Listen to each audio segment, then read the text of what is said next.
Astrology classes में आप सभी का स्वागत है। मैं खुशबू श्रीवास्तव आप सभी का स्वागत करती हूँ। मैं मुदगल सर की ही स्टूडेंट हूँ और उनकी कृपा, उनके आशीर्वाद से आज बाबा महाकाल की नगरी उज्जैन में अपना ज्योतिष संस्थान निवारण एस्ट्रोलॉजी केंद्र संचालित कर रही हूँ।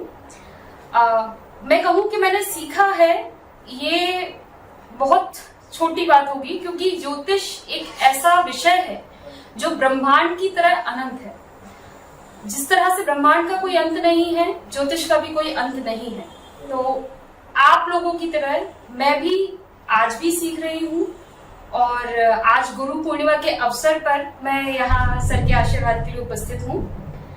सर का जो सिखाने का तरीका है, आप सभी से मैं इस बात को शेयर करना चाहती हूँ। उनकी छात्रा होने के नाते वो तरीका, वो मेथड मैंने आज तक कहीं नहीं देखा है। उनका जो फलित निकालने का एक जो उनके सूत्र, जिनको हमेशा वो अपने वीडियोस में कहते हैं, वो जो उनके सूत्र हैं, उस मेथड से अगर आप फलादेश की तरफ जाते हैं तो वो जितना आसान और सटीक होता है, ये सटीकता आपको कई तरीके के, आपकी काफी सारी बुक्स आपने पढ़ी होंगी, कई एस्ट्रोलॉजर्स और भी देखे होंगे, आप उतनी सटीकता आपको उन सूत्रों के बिना नहीं मिल सकती है। तो आज यहाँ मैं जब उपस्थित हुई, क्योंकि आप लोगों की तरह मैं भी सर को YouTube पर उनकी क्लासेस को फॉलो करती हूँ, साथ ही जैसे आप सीख रहे हैं मैं आज भी सीख रही हूँ। और जब आज सर से मेरी मुलाकात हुई तो हमारी चर्चा इस विषय पर हुई कि काफी सारे लोग आप में से जिनको ज्योतिष में रुचि है और जो इतने सरल मेथड से ज्योतिष को सीख पा रहे हैं, तो उनके मन में जो प्रश्न उठते हैं, बेसिकली उनको कहा जाएगा कि वो उनकी जिज्ञासा है। उस तरह आपके जो प्रश्न होते हैं आप उनको कमेंट बॉक्स में लिखकर भेजते हैं, जिनका ये सही है क्योंकि 1 to 1 जवाब देना कई बार बहुत मुश्किल हो जाता है। तो मेरी सर से इस बारे में आज चर्चा हुई और उसके बाद हम इस निष्कर्ष पर पहुंचे हैं कि क्यों ना एक सीरीज को हम शूट करते हैं, आप लोगों के लिए एक सीरीज बनाते हैं जिसमें काफी सारे क्वेश्चंस आप लोगों की तरफ से मैं पूछूंगी और जिनका समाधान सर देंगे। तो मैं आपसे यही प्रार्थना करूंगी कि इस सीरीज में आप जुड़े रहें। हो सकता है आपका भी कोई सवाल हो जिसका समाधान यहाँ पर मिले। धन्यवाद। तो चलिए हम पहले सवाल के साथ में शुरू करते हैं। सर, आपके सामने मैं पहला सवाल पढ़ रही हूँ जी। इन्होंने लिखा है कि नमस्ते सर, यदि कुंभ लग्न में सिंह राशि का चंद्रमा हो तो कर्क राशि से नाम रखा जाएगा जो 6ठे भाव में है, और अगर वृश्चिक लग्न में कर्क का चंद्र हो तो मिथुन राशि से नाम रखा जाएगा जो कि 8वें भाव में पड़ती है। तो ऐसे में व्यापार हमारा चलेगा या नहीं चलेगा, या हम नाम को बार बार बदल नहीं सकते क्या? इनका ये सवाल है। देखिए, अब जहां तक ये पूछ रहे हैं उसमें 8वें और 6ठे इन भावों का कोई लेना देना नहीं है जी। एक सिंपल सा सूत्र होता है कि धन हमेशा ग्रह उस भाव से देगा जिस भाव से वह दूसरा बैठा है जी। अब चंद्रमा जिस राशि से दूसरा बैठा है वह धन उसी से देगा। जैसे अब इन्होंने कहा कि सिंह का चंद्रमा हो तो भले ही 6ठे भाव में कर्क राशि पड़ रही हो, धन कर्क राशि से ही मिलेगा जी। इसी तरह कर्क राशि में चंद्रमा है तो मिथुन राशि से मिलेगा। यदि ये उसी नाम से नाम रख लेते हैं तो वहां पर जैसे सिंह राशि में चंद्रमा है और सिंह राशि से ही नाम रख लिया तो सिंह राशि वो लग्न खड़ा कर देगा जी। तो लग्न दूसरे भाव का व्यय हो जाएगा। इसमें सीधी सी गणित ये है। इसलिए हमेशा आप 12वीं जो राशि होती है वो भले ही किसी भाव में पड़े, कुछ भी हो, आप उससे नाम रखिए, आपको निश्चित ही धन के मामले में अच्छे परिणाम मिलेंगे। और जैसे सिंह राशि है और कन्या राशि से नाम रख लिया तो कन्या राशि की सिंह राशि ऋणी हो गई, तो उस धंधे में आप पैसे लगाते जाइए, कभी भी वहां से पैसे लेके आप घर नहीं आएंगे। इसलिए कहीं भी किसी भी भाव में पड़े, आप 12वीं राशि जो भी है उसी से नाम रखना है। क्लियर? जी, मुझे लगता है कि जो भी हमारे दर्शक हैं उनको अपने सवाल का जवाब मिल गया होगा। मुझे जहां तक लगता है सर, ये शायद वो छठा आठवां षडाष्टक को लेके ये थोड़े से कंफ्यूज होंगे कि छठवां भाव क्योंकि रोग ऋण शत्रु है और या आठवां है, नहीं तो आप वो एक जो भय है वो मुझे शायद इनके सवाल में कंफ्यूजन नहीं, आप मेरी बात सुनिए। छठा आठवां जिनका खड़ा है, क्या वो कमा के नहीं खाते या भूखे मरते हैं या वो सफल नहीं है? जी जी, छठे आठवें से मतलब नहीं है आपको। जिनका छठा आठवां खड़ा है वो छठे और आठवें भाव के कारकत्वों से धन कमाएंगे। धन तो हर किसी को मिलता है जी बिल्कुल, और प्रयत्न वालों को मिलेगा भी जी। तो उससे डरने की जरूरत नहीं है। इनका सवाल शायद फर्म के नामकरण के ऊपर ही है और उसका यही सोल्यूशन है। उसमें छठा आठवां बारहवां वो कुछ भी देखने की जरूरत नहीं है। तो मुझे लगता है कि शायद जो हमारे व्यूअर थे उनको अपने सवाल का जवाब मिल चुका है और साथ साथ आप सभी को भी इस कंफ्यूजन जो हो जाती है एक छठे और आठवें को लेकर, उसका समाधान हो गया होगा। अब हम दूसरा सवाल लेते हैं अपना। जी, तो हमारा जो दूसरा सवाल है वो भी व्यापार के नाम को लेकर ही है सर। इन्होंने सवाल किया है, चंद्र राशि अलग हो और प्रचलित नाम अलग हो तो किसे मान्यता दी जाएगी व्यापार में? कृपया जरूर बताएं सर, इस पर भी प्रकाश डालिए। देखिए, आपके पास जन्म कुंडली है जी और जन्म कुंडली में कुछ दूसरा नाम है जी और प्रचलित नाम कुछ और है जी, और वही प्रचलित नाम आपका पैन कार्ड पे भी होगा, आधार कार्ड पे भी होगा। इस स्थिति में आप जो प्रचलित नाम है उसी की 12वीं राशि को उपयोग कीजिए। यहाँ ज्यादा परेशान होने की जरूरत नहीं है क्योंकि आपकी जन्म राशि का नाम मान लीजिए राकेश है जी जी, और प्रचलित नाम आपका प्रतीक है तो कोई आपको राकेश करके बुलाएगा तो आप जवाब पलट के देखेंगे ही नहीं। जी जी, तो इसलिए जो प्रचलित नाम है उसी को उपयोग में लेना चाहिए। जी, मुझे लगता है इनके सवाल का जवाब मिल गया होगा इनको। हम अगले सवाल की तरफ बढ़ते हैं। ये कई दर्शकों का कई वीडियोस पर आपके लगातार इस तरह से कमेंट आए हैं कि युति में बैठे हुए ग्रहों का किस तरह से फलादेश किया जाए, क्योंकि कई बार ऐसा होता है कि किसी एक भाव में कई बार 2 से अधिक भी ग्रह युति में बैठे होते हैं। 5 भी हो सकते हैं, बिल्कुल हो सकते हैं। तो उनका फलादेश हम किस तरह से करेंगे? आपके जवाब। देखिए, युति में जो भी ग्रह बैठे हैं उनकी जब जब भी दशा अंतरदशा आएगी तो वो लग्न खड़ा करेंगे, यह आप पक्का मानिए। युति का ग्रह हमेशा लग्न ही खड़ा करेगा। उसका कारण क्या है कि उन दोनों के बीच की दूरी एक भाव की ही है, इसलिए वो लग्न खड़ा करेंगे। पहली बात तो आप यह ध्यान में रखिए। दूसरी, जैसे हमने आपको चतुर्थेश नवमेश का गजकेसरी योग बताया था, इसी तरह से पराशरी में दिए गए जो राजयोग हैं उनका इफेक्ट उन पे पड़ेगा। वो एक सामान्य इफेक्ट पड़ता है, पर मोस्टली युति में बैठे हुए ग्रह लग्न का फल देते हैं अपनी दशा अंतरदशा में। इस बात को विशेषकर ख्याल रखिए। हाँ, तो सर इसको इस तरह से कह सकते हैं कि भले ही किसी भाव में एक साथ 4 या 5 ग्रह भी एक साथ बैठे हुए हैं, युति में बैठे हुए हैं, पर जो हम लग्न एक्टिवेट होने की बात कर रहे हैं, लग्न खड़ा करने की बात कर रहे हैं, वो 2 ही ग्रह आपस में एक्टिवेट करेंगे जो जिनकी दशा मतलब महादशा और अंतरदशा चल रही है। केवल वो ही लग्न को एक्टिवेट करेंगे। तो मेरे हिसाब से आप सभी को इस विषय पर कंफ्यूज नहीं होना चाहिए कि 4 ग्रह युति में बैठे हैं तो उनका क्या इम्पैक्ट होगा। उनमें से कोई 2 ग्रह ही ऐसे होंगे जिनकी दशा और अंतरदशा चल रही होगी। तो आप इस युति में और लग्न जो हमारा एक्टिव हो रहा है इसको आप ऐसे समझिए। Thank you sir. सर मेरा एक व्यक्तिगत सवाल आपसे है यहाँ आपके साथ में आपके सामने बैठकर। जिस तरह से अभी आपने एक सीरीज स्टार्ट की थी वैवाहिक कुंडली मिलान के लिए, जी।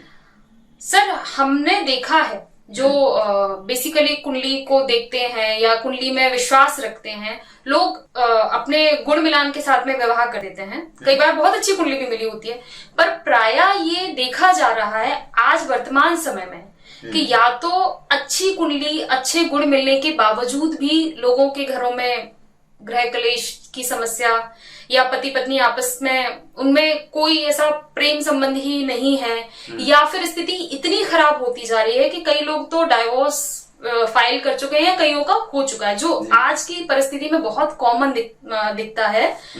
और मैं इसमें ये भी कहूंगी कि क्योंकि ये पेरेंट्स के लिए भी बहुत चिंता का विषय बना हुआ है कि भाई हम सब तरह से सारी व्यवस्थाएं करके शादी विवाह करते हैं, सारे तामझाम के साथ में करते हैं और उस शादी का जो अंत है वो उस तरह से हो जाए। तो ये एक बहुत महत्वपूर्ण सवाल आज की डेट में, आज के जो वर्तमान समय में समस्या चल रही है उसको देखते हुए खड़ा होता है। इसका जवाब मैं आपसे चाहूंगी। मेरे पास भी आप मान लीजिए कि तकरीबन 40 से 50% ऐसी ही कुंडलियां आती हैं जिनकी सभी के पास आती, जिनकी समस्या एक ही है कि वो कहती है कि शुरुआत में तो कई लोगों की स्थिति ये है कि लव मैरिज भी है, मतलब पसंद की शादियां हैं और उसके बाद भी मुश्किल से 1 साल 2 साल में स्थिति इतनी खराब हो जा रही है कि लोगों का एक दूसरे के साथ में रहना मुश्किल हो रहा है। तो मैं इस पर आपसे चाहूंगी कि ऐसी क्या स्थिति मतलब बनती है और हमें किस चीज का ध्यान ऐसे रखना चाहिए इस समय पर कि ये क्योंकि इस तरह तो अगर क्योंकि शादियां टूटना शुरू हुई तो हमारी सामाजिक व्यवस्था बिगड़ जाएगी। तो मैं आपसे इस पर चाहूंगी कि आप अपना प्रकाश डालें इस सवाल पर।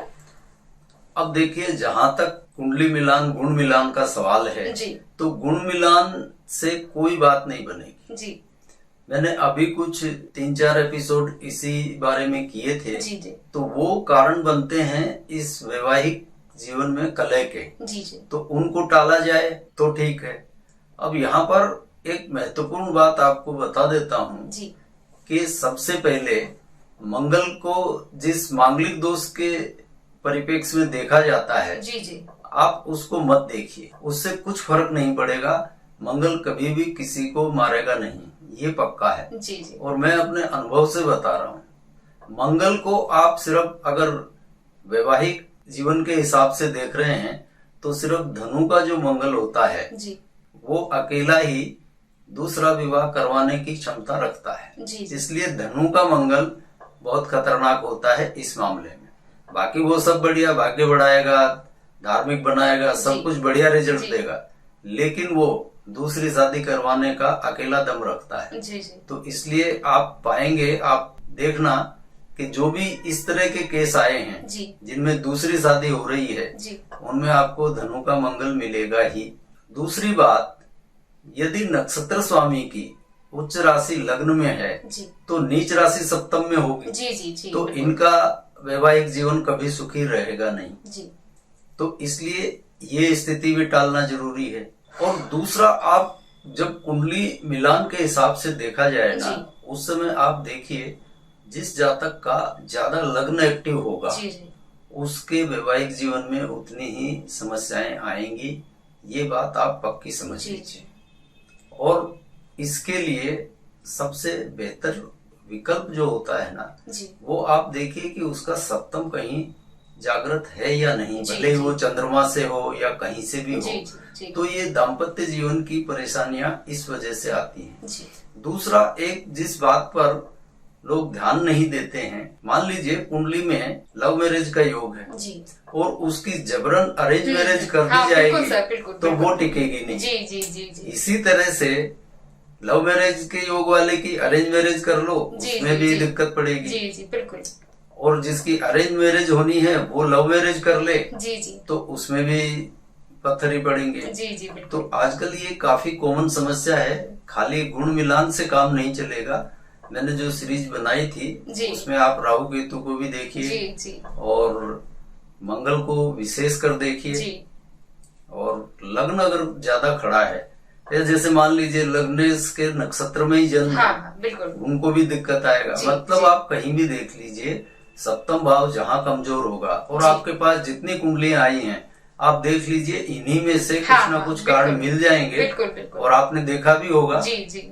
तो कारण स्पष्ट ही समझ में आ जाता है। तो ये कुंडली मिलान के समय ही ये देखना पड़ेगा। पर आजकल बड़ी समस्या है, बच्चे भी अपनी पसंद से बिल्कुल, बिल्कुल कर लेते हैं। माँ बाप फिर कहते हैं लव कम अरेंज शादी हुई। तो पहले एक कॉन्सेप्ट नया लव कम अरेंज स्टार्ट हो गया है। वो लव कम अरेंज कुछ नहीं होता है। जी, जी। अब उसकी जैसा भाग्य है उसी हिसाब से वो आगे बढ़ते हैं। तो इसी का ध्यान रखिए। जी। तो जैसे कि आपको इस सवाल का जवाब मिला कि क्यों इस तरह की समस्याएं हमारे आजकल के परिवेश में, शादियों के बीच में, घरों में इस तरह से समस्या आ रही हैं। मैं भी जब छोटी थी तो मेरा भी मुझे जो कॉन्सेप्ट, क्योंकि मेरे घर में और मैं खुद भी ज्योतिष में बहुत विश्वास रखती थी, बहुत रुचि रखती थी इनफैक्ट, तो वो कुंडली मिलान, मतलब कुंडली मिलान में गुण मिलान वाला सिस्टम के नक्षत्र से नक्षत्र करके इतने गुण मिल रहे हैं, इतने गुण मिल रहे हैं, तो लगता था अरे बहुत अच्छी कुंडली मिल गई।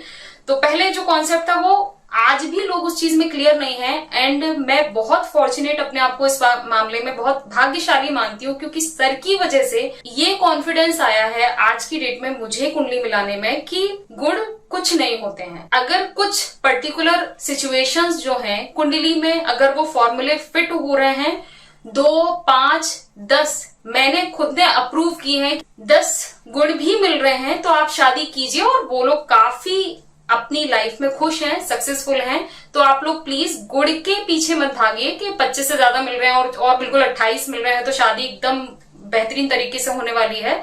अगर आप गुड़ ही मिला रहे हैं तो किसी अच्छे ज्योतिषी के पास जाके उनको मिलवाइए, उन पैरामीटर्स पर वो कुंडली खरी उतरती हैं, तब ही शादी के लिए आगे बढ़िए। थैंक यू सर इस सवाल के लिए, जवाब के लिए। सर एक सवाल और मैं आपके दर्शकों की तरफ से और अपनी तरफ से आपके सामने रखना चाहूंगी। जी। हम जिस पद्धति से फलित करते हैं उसमें हम पिता का जो भाव है वो दशम भाव से हम उसका फलित करते हैं।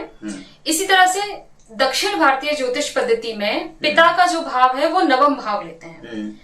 कई बार आपके वीडियोस में भी आपने कहीं दशम भाव को पिता का भाव देते हुए प्राथमिकता दी है, कभी आपने नवम भाव को पिता का भाव देते हुए प्राथमिकता दी है।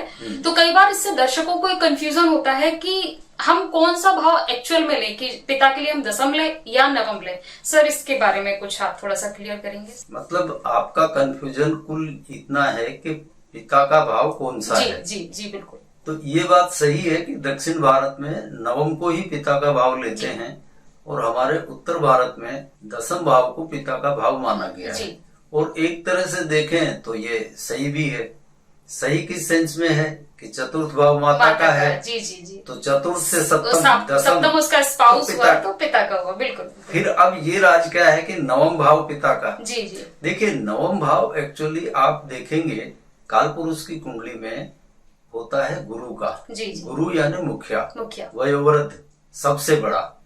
तो आप यहाँ पर जब तक जातक का दादा जिंदा है, आप समझ लिए, मतलब अगर पिता घर का मुखिया बन गया है तो फिर पिता के लिए नवम भाव के कारकत्व लागू पड़ेंगे।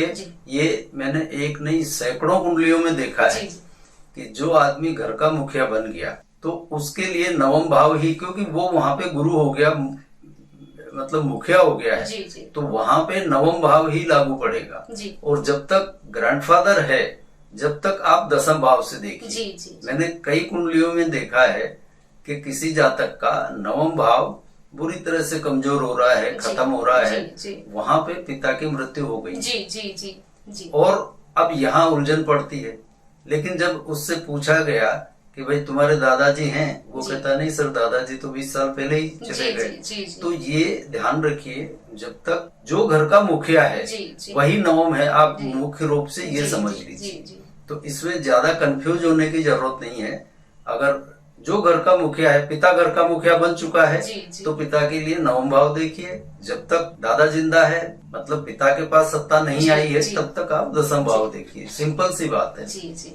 इसका मेरा भी व्यक्तिगत अनुभव है। आज से करीबन 2.5 साल पहले मेरे जब फादर इन लॉ जो थे वो नहीं रहे और मैं उस समय ज्योतिष सीख ही रही थी, तो मैं भी एकदम से कंफ्यूज हो गई, क्योंकि मेरे जो हस्बैंड है उनका नवम भाव पीड़ित था। तो मैं जिस तरह से देख रही थी उसको, वो तो दशम भाव पीड़ित होना चाहिए था।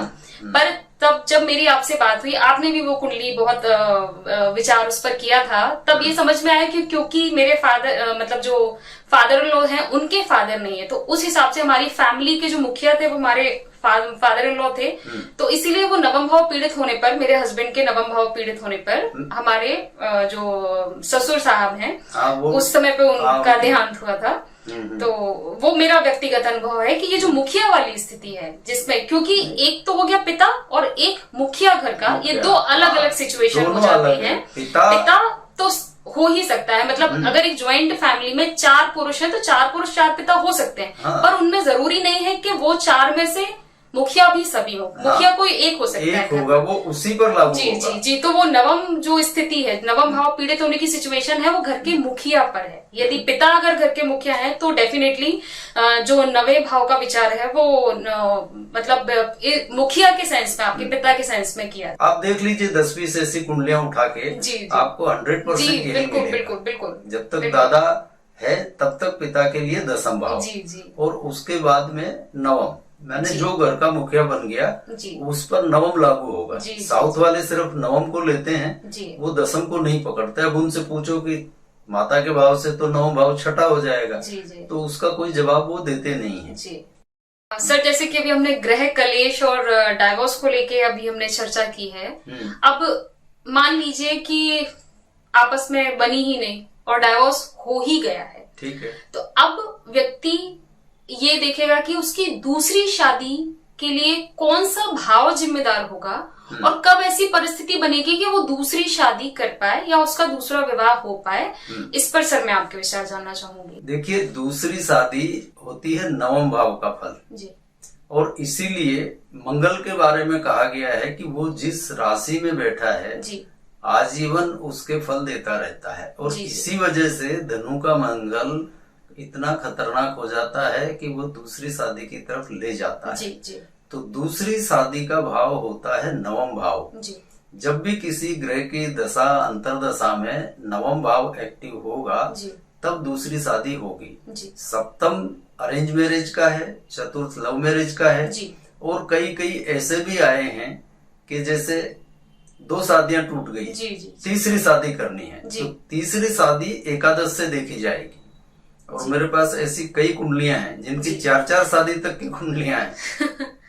तो एक्चुअल में यहाँ पर देखना क्या है कि जब भी ऐसा व्यक्ति जो शादी से अलग हो चुका है दूसरी शादी के लिए हमेशा नवम भाव देखिए। जब भी नवम भाव एक्टिव होगा तब दूसरी शादी हो जाएगी। जी जी सर, इसी से रिलेटेड मैं, क्योंकि आपने 4 शादियों की भी कुंडलियों की बात की है और हम जिस तरह से दूसरी शादी के लिए नवम भाव देखा जाता है, मान लीजिए कि व्यक्ति ने दूसरी शादी कर ली है और हम जैसे अनुज की बात करते हैं, आपने अपने वीडियोस में बहुत क्लियर किया है कि सातवां जो भाव है वो पहली शादी और उससे दूसरी शादी उस व्यक्ति, मतलब चाहे वो पुरुष हो चाहे महिला, उसका अनुज होता है। हाँ, तो नवम भाव हो जाता है और नवम से भी अनुज हो जाता है उसका 11वां भाव जो हो जाता है। हाँ। तो अब मैं ये जानना चाहूंगी कि मान लीजिए कोई व्यक्ति जो है ऑलरेडी नवम भाव मतलब उसका जागृत हो चुका है, दूसरी शादी कर चुका है और उस शादी में रहते हुए भी मान लीजिए उसको परेशानियां ही हो रही हो और वहाँ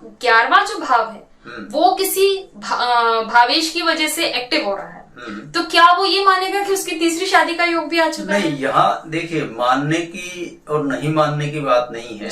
अब यहाँ 11वां भाव किस सेंस में, या तो सप्तमेश द्वारा एक्टिव किया गया हो जी, जी। क्योंकि विवाह में आप भले ही कोई से भी भाव ले लो, विवाह की मूल भावना तो काम है जी, मतलब सृष्टि को आगे बढ़ाना है जी, जी, तो या तो सप्तमेश ने एकादश एक्टिव कर दिया हो या उसका नक्षत्रपति ही एकादश हो, मतलब एकादश मल्टीपल तरीके से बढ़ना चाहिए जी, जी। तो आप नक्की मानिए ऐसे जातकों की तीसरी शादी होती जी, है जी, और जी। आप अभी यहाँ हुई मेरे पास देख लेना 4-5 कुंडलियां यहाँ पड़ी ही हैं जिनमें तीसरी शादी ऑलरेडी हो चुकी है और उनमें यही योग मौजूद हैं। तो ये सब आपको देखना पड़ेगा उसको, रेडीमेड कुछ भी नहीं होता है। जितना आप उसमें दिमाग लगाओगे उतना ही आपको नए नए सूत्र मिलते चले जाएंगे। जी, क्योंकि कई बार लोग एकदम से घबराने लगते हैं कि अरे अभी तो दूसरी शादी करके निपटे हैं, ऐसा ना हो कि 11वां एक्टिव हो रहा है तो तीसरी भी करनी पड़ेगी, क्या ये भी टूट जाएगी? मतलब वो 11वां एक्टिव वो बहुत अलग तरीके से होता है, उसकी कुछ कंडीशंस होती हैं। मैंने अभी आपको बताई ना, अभी मैंने आपको बताई जैसी कंडीशंस उसकी होंगी तभी तीसरी शादी की तरफ जाएगा। तो इसीलिए मैं अपने दर्शकों से कहना चाहूंगी कि अगर इस तरह से कोई ग्रह है या कोई भावेश है वो 11वां भाव एक्टिव कर रहा तो आप ये मत सोचिए कि आप दूसरी से तीसरी शादी की तरफ जाएंगे। नहीं, तीसरी शादी नहीं, यहाँ पर 11वां एक्टिव होता है तो 11वां मान लीजिए नॉर्मल किसी दशा में एकादश एक्टिव हो गया, वो इस बात का इंडिकेशन है कि यदि संतानोत्पत्ति का हाँ, समय है जी, तो कन्या संतान होगी। जी जी जी बिल्कुल। दूसरा, आदमी नौकरी कर रहा है जी, तो उसके लिए वो बढ़िया है, नौकरी उसको मिल जाएगी। जी जी लेकिन यहाँ पर कोई एकादश खड़ा होने पर उसको उसमें दिक्कतें आती हैं। जी जी जी जी बाकी एकादश को शादी के एंगल में आप देखोगे तो उसको फिर बहुत अलग जी, तरीके जी, से जी, देखना जी, पड़ेगा। जी जी जी सर, जी। धन्यवाद इस आंसर के लिए। अगला सवाल क्या है? स्वतंत्र बिजनेस करने जी, वाला जी, है जी। तो सर, जैसे कि हम अभी वैवाहिक संबंधों की बात कर रहे हैं, तो मेरे व्यक्तिगत अनुभव में जो 3-4 लगभग महिलाओं की कुंडलियां मैंने देखी हैं, इसमें सर जो गुरु था बृहस्पति में जो ग्रह है वो 12वें भाव में स्थित था, और उनमें से 2 महिलाओं का जो है तलाक हो चुका है, और उसकी जो वजह बनी वो था उन सभी महिलाओं का पोस्ट मैरिटल अफेयर। तो ये जो 12वें स्थित जो गुरु होता है, 12वें भाव में स्थित जो गुरु है, आखिर ये क्या ऐसी स्थिति पैदा करता है कि आप मतलब अन्यत्र प्रेम संबंधों में फंस जाते हैं विवाह के पश्चात? आप सर इस पर कुछ कहिए। देखिए, 12वां गुरु, द्वादश भाव का गुरु महिला को बहुत कष्ट देता है, चाहे जिस उम्र में हो, चाहे जिस दशा में हो, और मुख्यतया चतुर्थेश और सप्तमेश की दशा हो या गुरु की दशा हो, तो यह गुरु अपना काम दिखाता है जी। और कैसी भी महिला हो पोस्ट मैरिटल अफेयर्स में फंसती है जी। और मजे की बात यह है कि फंसने के बाद एक्सपोज भी होती है, और अधिकतर यही डाइवोर्स का कारण बनती है, ये 12वें गुरु की स्थिति। तो इससे महिलाओं को सावधान रहना चाहिए। या तो ये गुरु की दशा कंवारेपन में निकल जाए, कोई दिक्कत नहीं है, अदरवाइज ये कभी भी किसी भी उम्र में आए, अनचाहे चाहे वो इसमें फंसा ही देता है, और ये वाकई बड़ी खराब स्थिति है। मतलब ये जी जी अब एक तरह से कहें तो किसी भी महिला का पोस्ट मैरिटल अफेयर एक्सपोज हो जाना, मिट्टी पलीत होना ही है। जी, तो इस द्वादश गुरु से बहुत सावधान रहना चाहिए। सर, जैसे हमने महिलाओं की कुंडली की बात की कि अगर द्वादश भाव में बृहस्पति ग्रह बैठा हुआ हो तो ये स्थिति बनती है। अब अगर हम यही स्थिति को पुरुषों पर लागू करें तो क्या सेम ही स्थिति बनती है कि अगर उनके भी द्वादश भाव में बृहस्पति बैठा हो तो उनके साथ में भी सेम समस्या होगी, या फिर कोई और अन्य ग्रह इस तरह से उनके जीवन में समस्या पैदा कर सकता है? देखिए, ये जो द्वादश भाव का बृहस्पति है ये सिर्फ महिलाओं को पीड़ित करता है जी।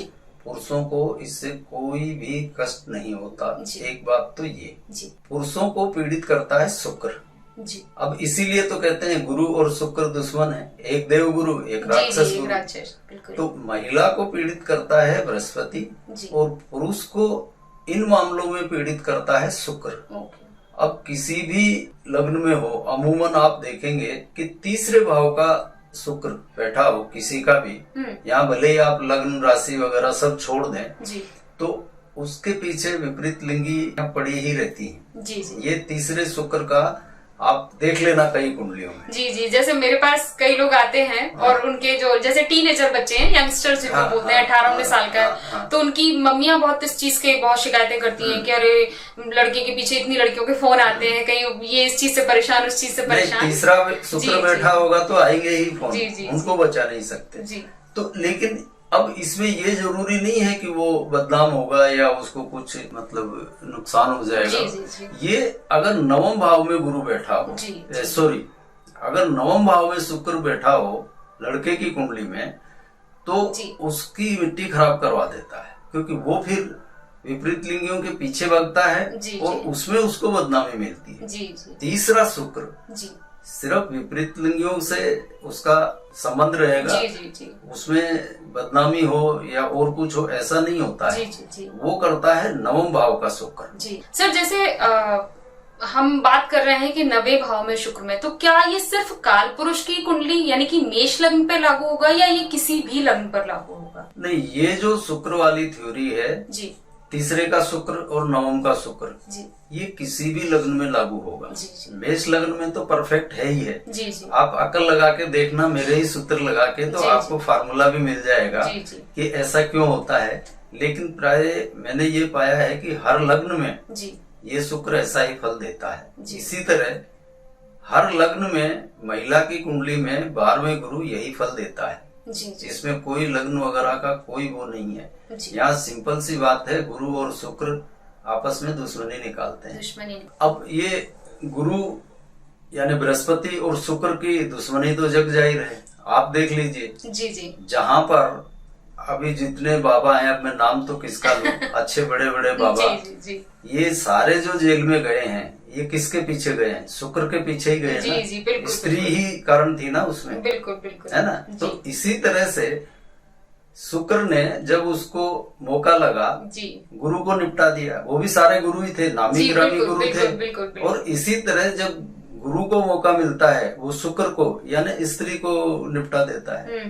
तो ये इसमें सिंपल तो ये 2-3 स्थितियां हैं, इनसे सावधान जरूर रहना चाहिए। जी बिल्कुल। और ये जो 12वें गुरु की मैंने बताई जी, ये 100% मैंने सही पाया। जी सर, मेरा भी व्यक्तिगत अनुभव उस पे है कि वो 100% सही ही है।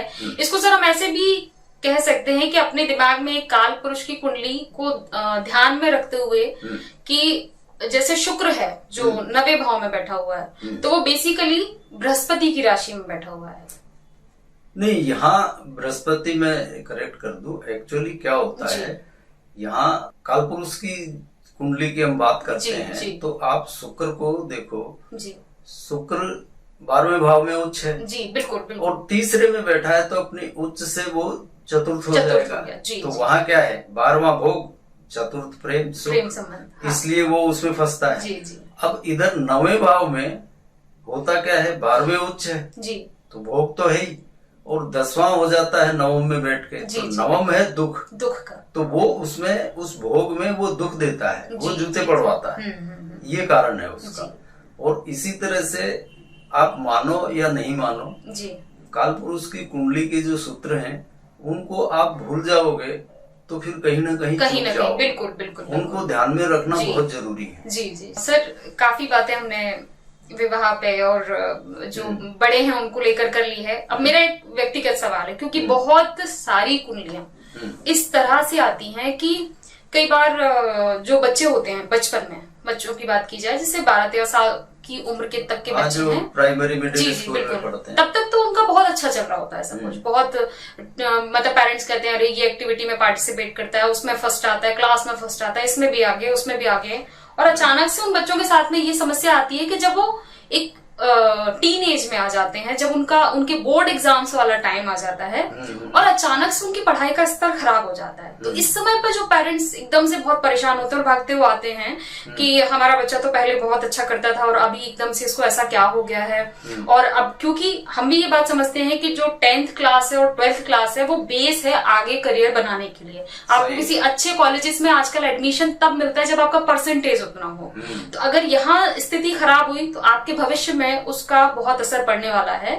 तो ये जो स्थिति बनती है बच्चों के साथ में कि बच्चा एक समय पे अच्छा था, फिर अब टीन एज आई है और बच्चा एकदम से गलत संगत में फंस गया है या मतलब प्यार मोहब्बत में फंस गया है, तो और उसकी पढ़ाई डिस्टर्ब हो जा रही। ये स्थितियों में सर आप क्या कहना चाहते? अब बच्चा है, पढ़ रहा है जी, 8वीं 10वीं तक वो बहुत बढ़िया पढ़ता है, फिर सडनली उसका दिमाग वहां से हट जाता है जी।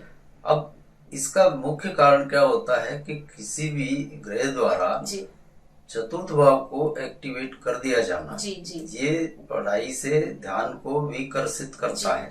अब मान लीजिए कोई बच्चा है, उसकी 14-15 साल की एज तक तो बढ़िया दशा चल रही है, और मान लीजिए इसी शुक्र की दशा आ गई जिसकी अभी थोड़ी देर पहले हमने बात की, तो वो फिर पढ़ाई में मन उसका लगेगा जी, बिल्कुल। अब शुक्र की महादशा या अंतरदशा इस पीरियड में लग जाए तो निश्चित ही पढ़ाई से ध्यान उनका उछट जाता है।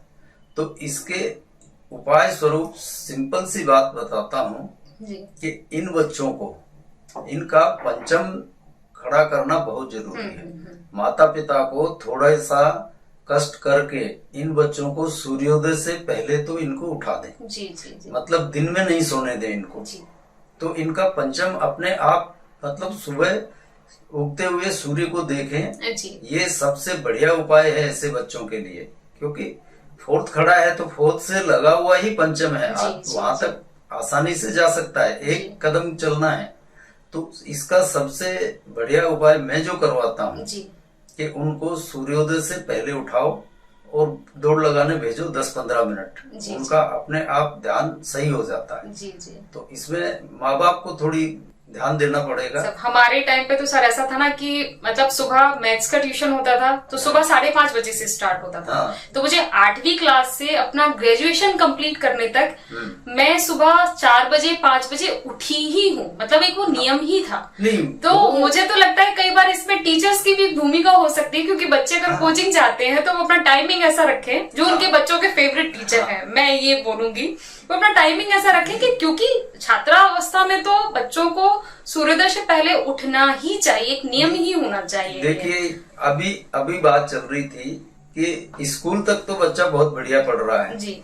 तो होता क्या है, जनरली आप देखेंगे स्कूल लगते हैं सुबह 7 बजे से, बिल्कुल। तो 5 बजे वो उठ ही जाता है, यानी उसका सूर्य बिल्कुल चमचमाता हुआ है। जी जी जी। अब कॉलेज में पहुंचता है, अब कॉलेज में पहुंच के वो जाए नहीं जाए, दोपहर की कॉलेज है, रात की कॉलेज है, फिर वो क्या है, उठता है 10 बजे 11 बजे जी, और माँ बाप की भी नहीं सुनता है। एक उसकी अलग कंपनी बन जाती है, यारों दोस्ती, घूमना फिरना, और उसमें फिर कहीं चतुर्थ भाव खड़ा हो गया तो उसकी पढ़ाई डिस्टर्ब हो जाएगी। ये बात मैं उनके लिए कह रहा हूँ, क्योंकि स्कूल के बच्चे तो सूर्योदय के पहले उठते ही हैं। जो कॉलेज गोइंग हैं, हाँ, उन बच्चों को आप सूर्योदय से पहले उठा दें और थोड़ा उनको आधा घंटा दौड़ लगाने या सैर करने के लिए भेजें, तो उनका सूर्य यानी पंचम भाव मजबूत होगा तो वो इन चंगुलों से बाहर निकल आएंगे। इसका एक मेरे पास तो एक यही सॉल्यूशन है। नहीं सर, मुझे लगता है पेरेंट्स के लिए ये जो आपने सोल्यूशन दिया है ये एकदम चमत्कारी है, और आप सभी दर्शक जो भी देख रहे हैं, अगर ये समस्या आपके घर में आ रही है तो प्लीज इस पर काम कीजिए, क्योंकि मुझे पर्सनली भी लगता है कि इसके अलावा और कोई ऐसा समाधान नहीं हो सकता, क्योंकि सबसे बड़ी समस्या होती है सर टीनेजर बच्चों को कोई चीज मनवाना। वो समस्या वही है ना, टीनेजर क्या है, मानता नहीं है, माँ बाप की भी नहीं सुनता है, सुनते नहीं है, बस तो बस। इसी वजह से समस्या आती है। जी जी। और बच्चे कॉलेज में पहुंच के सोचते हैं कि बस अब तो जी बिल्कुल। एक्चुअली माँ बाप अगर थोड़ा ध्यान दें इस पे शुरू से ही तो ऐसी कोई समस्या नहीं है। और मैंने ये पाया है कि जो बच्चे क्या बड़े भी समझ लो आप, जैसे कोई बीमार आदमी है और है, यदि वो सूर्योदय के पहले उठता है तो उसकी बीमारी भी दूर हो जाती है। जी जी। क्योंकि छठा भाव रोग है जी, और पंचम आप सूर्य को खड़ा करोगे जी जी जी, तो उसका व्यय हो जाएगा। बिल्कुल। और आप अब यहाँ पे चाहे रत्न पहन लो, नग पहन लो, उससे कुछ नहीं होगा। जी, आप बच्चे को सुबह उठाना शुरू कर दो, वो बिल्कुल उसका दिमाग सही हो जाएगा। जी जी। अब ये कितना अचूक उपाय सर ने अभी एक समस्या, मतलब एक्चुअली मैं उसको कहूंगी एक नहीं, एक्चुअली 2 समस्याओं का एक समाधान बताया है कि अगर आपको कोई रोग है, आपका छठा एक्टिव है किसी वजह से, अगर आप उसका व्यय चाहते हैं तो अपना जो पंचम भाव है उसको एक्टिवेट करें, और बच्चों के लिए तो एक अचूक उपाय है ही। थैंक यू सर इस जवाब के लिए। मैं आशा करती हूँ आज हमने जितने भी सवाल लिए हैं उनसे जरूर ही आप सभी लोगों की शंकाओं का समाधान हुआ होगा।